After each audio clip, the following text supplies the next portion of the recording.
semua dari istri saya juga. Berarti kan sedikit banyak juga sudah menyetujui apa yang disampaikan.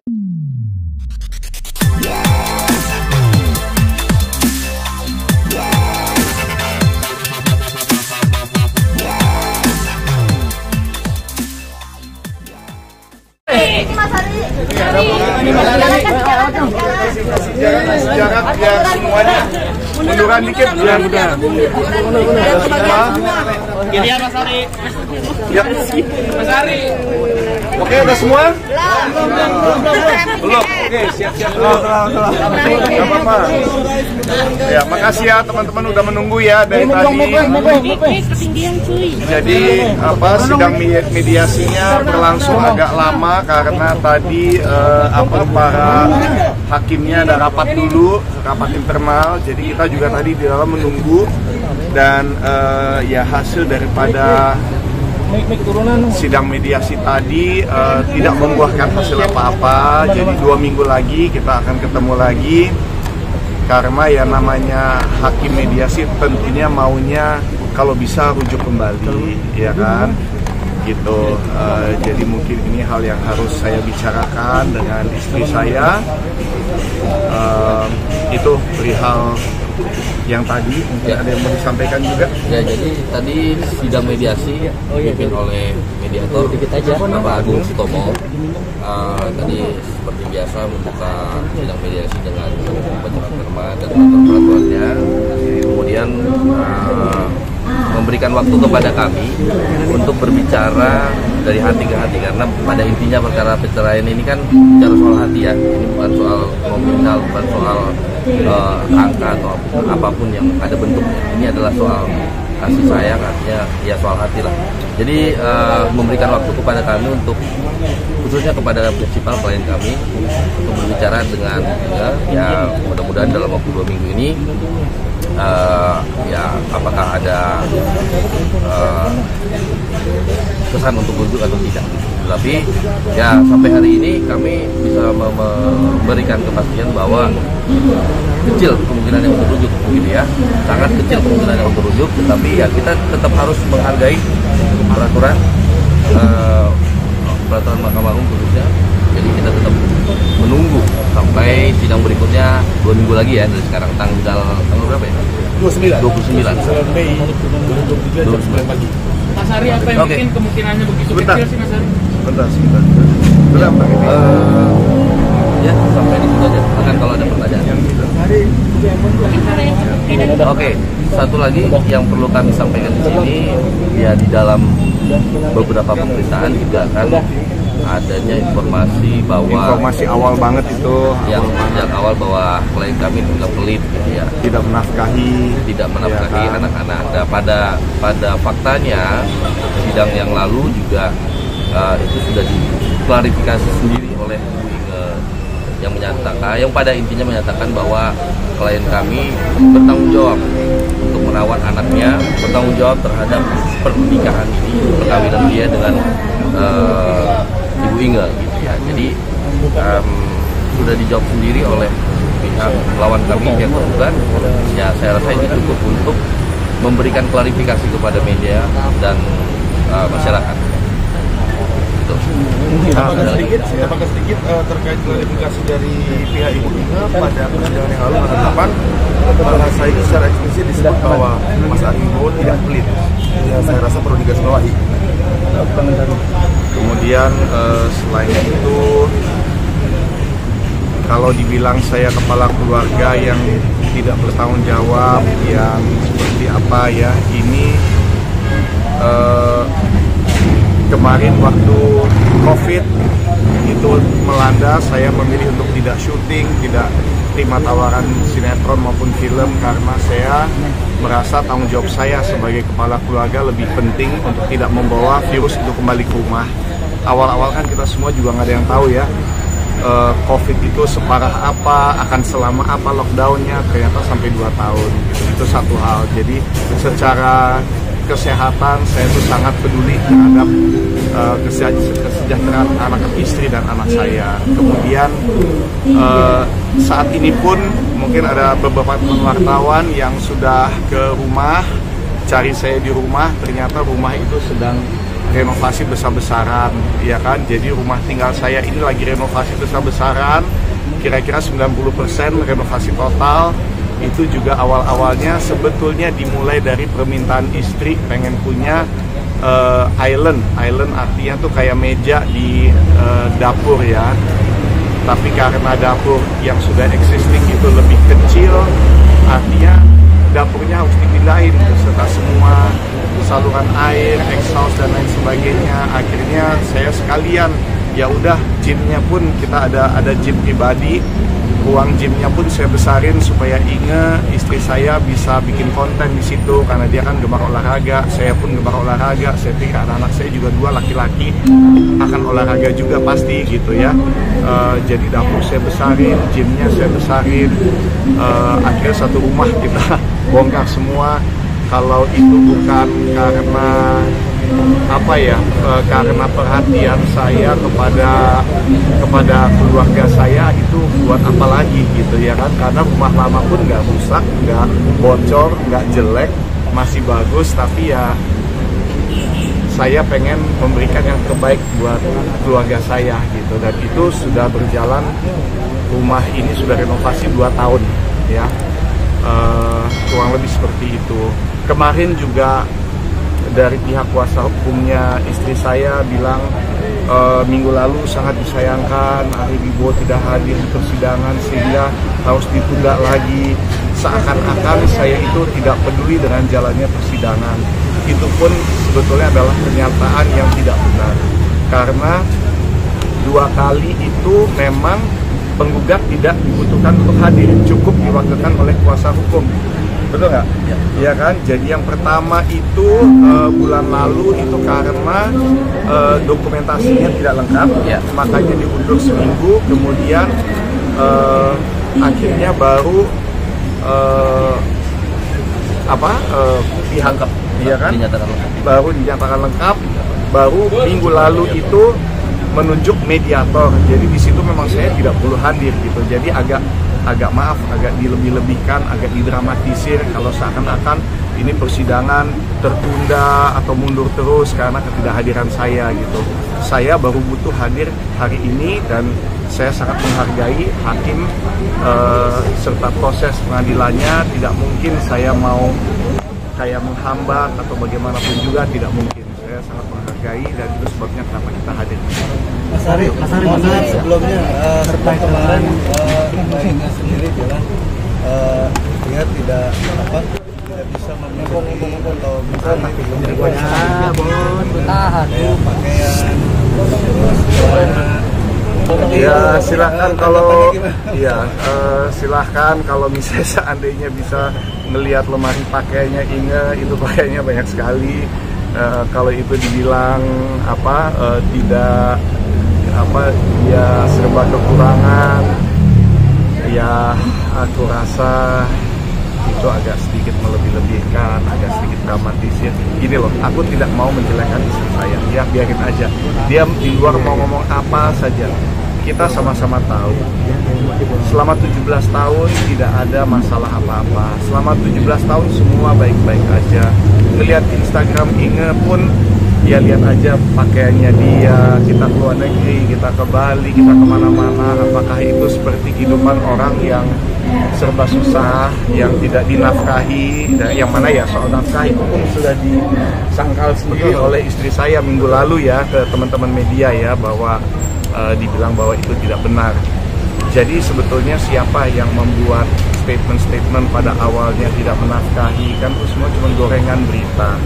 Aku kan dari awal aku udah bilang ini semua fitnahan.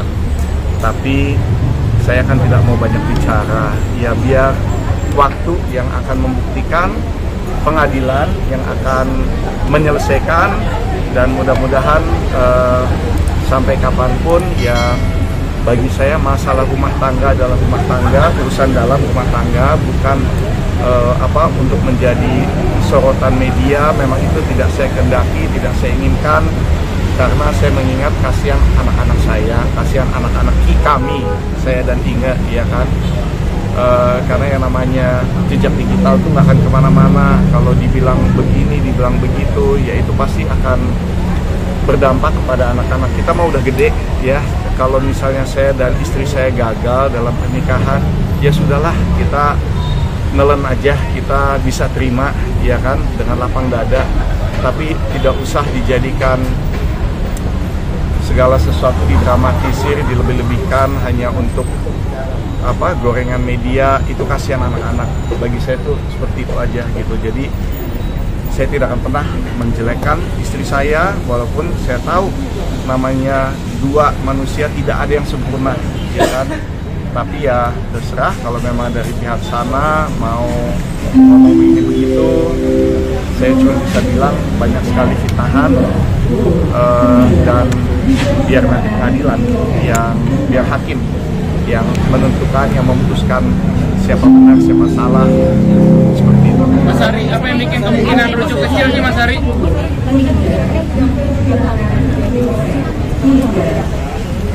Ya gini,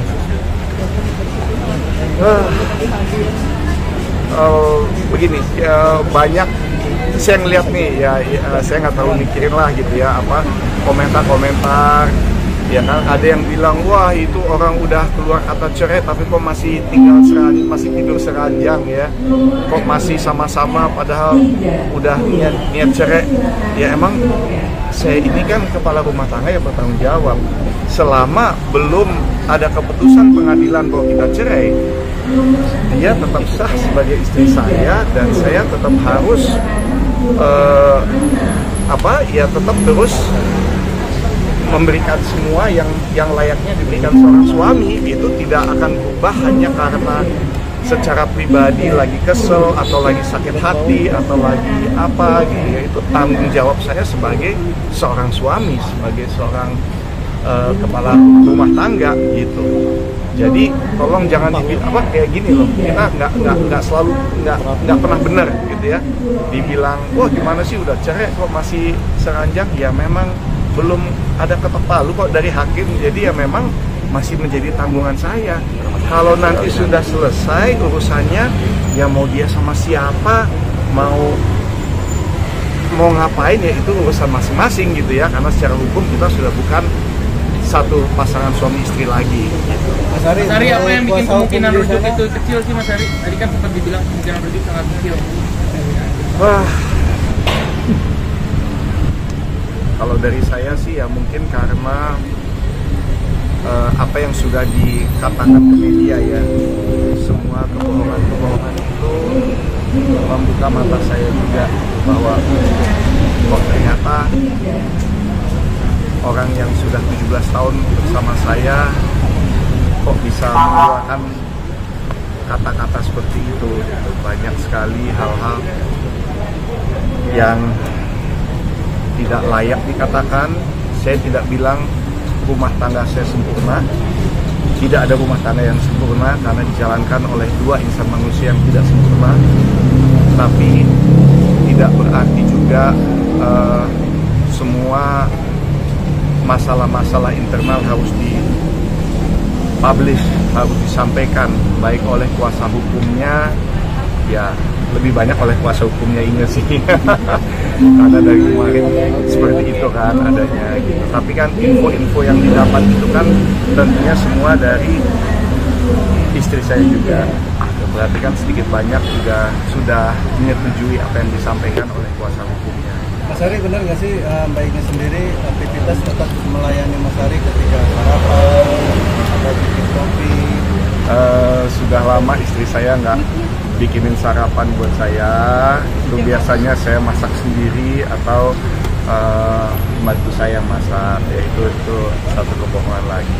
Tapi ya nggak apa-apa, udah saya nggak mau bahas itu, biarin aja, kan saya udah bilang terserah istri saya mau ngomong apa, silahkan aja. Mas Ari, tapi anak-anak tahu ya sebenarnya gimana Mas? Anak-anak tahu dan bicara dengan anak seperti apa? Ya urusan anak-anak nanti biar diselesaikan di pengadilan. Yang pasti mereka sudah tahu kebenarannya, mereka sudah tahu apa yang terjadi, dan saya tidak bisa bicara lebih dari itu. Mas Ari, kabarnya nanti ketika nanti rumah sudah selesai, tidak kembali ke rumah, anak-anak bersama Mas Ari, sedangkan Mbak Inge keluar dari rumah. Mungkin alasannya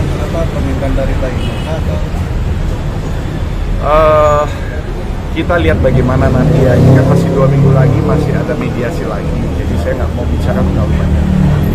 Saya luruskan sedikit ya. Artinya mengenai hasil berarti ya Mas ya, arah pertanyaannya bahwa kita selaku penggugat memang memperjuangkan hak asuh anak agar jatuh kepada pihak Islam dalam hal ini pihak Mas Ari. Berarti gugatannya sendiri ada ya Mas?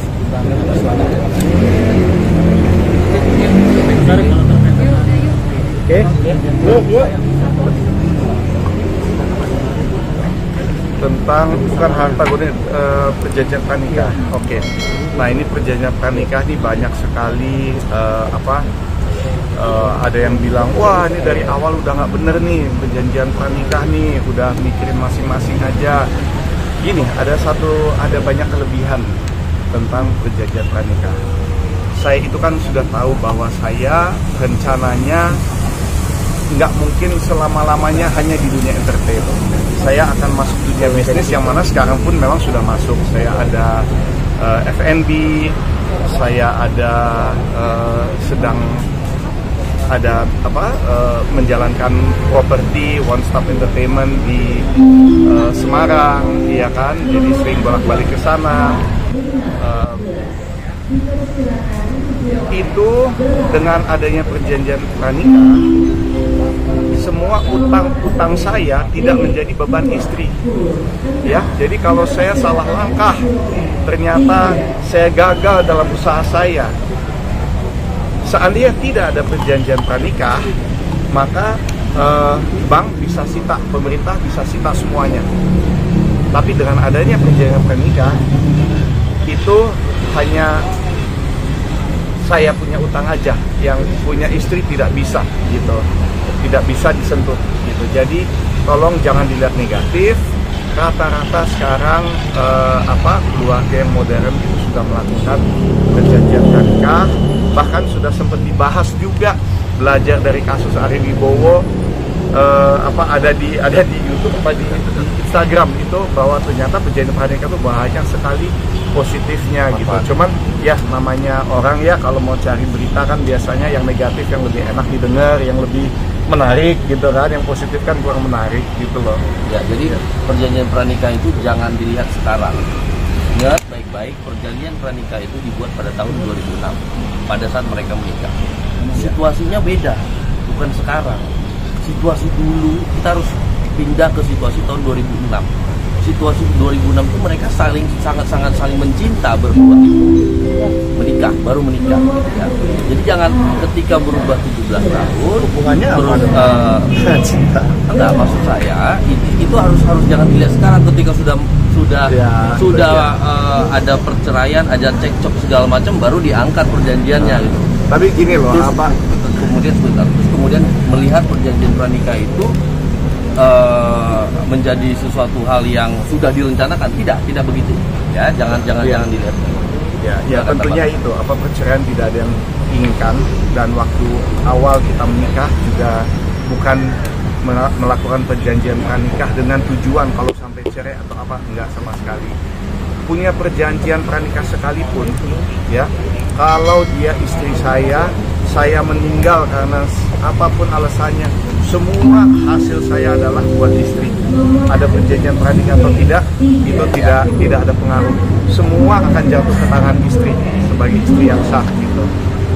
Nah sekarang kan yang dipertanyakan kenapa bisa cerai, ya kan? Kalau dari pihak saya kan sudah tahu kenapa, kan dari saya kan sudah jelas kenapa. Tapi itu bukan hal yang mau saya bahas di luar persidangan. Ini kan persidangan perceraian tertutup, dan saya hanya akan membahas masalah itu di dalam karena ya saya mau menjaga anak-anak saya gitu ya, jangan sampai menjadi ini gorengan media yang terlalu besar lagi gitu. Sudah cukup apa yang saya alami sekarang, apa? Iya, itu yang tadi saya bilang saya nggak mau bahas di media. Masalah orang ketiga itu cukup nanti di dalam pengadilan aja kita buktikan, dan dari saya sekian. Ya, terima kasih untuk kesabarannya sudah nunggu dari pagi. Masih sayang dengan Thank you. Gini, kalau rasa sayang itu tidak bisa hilang, tapi rasa kecewa yang sangat mendalam tentu ada. Cuman 17 tahun tidak bisa menghilangkan bagi saya kesalahan sesaat, walaupun kesalahan ini fatal, tapi ya terlebih lagi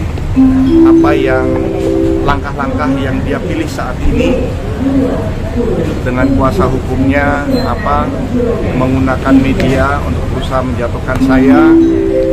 Bagi saya yang seorang public figure itu dalam banget, karena saya sudah berusaha 35 tahun untuk menjaga image saya, dan hal itu dirusak oleh seseorang yang sudah bersama saya 17 tahun. Sakit banget.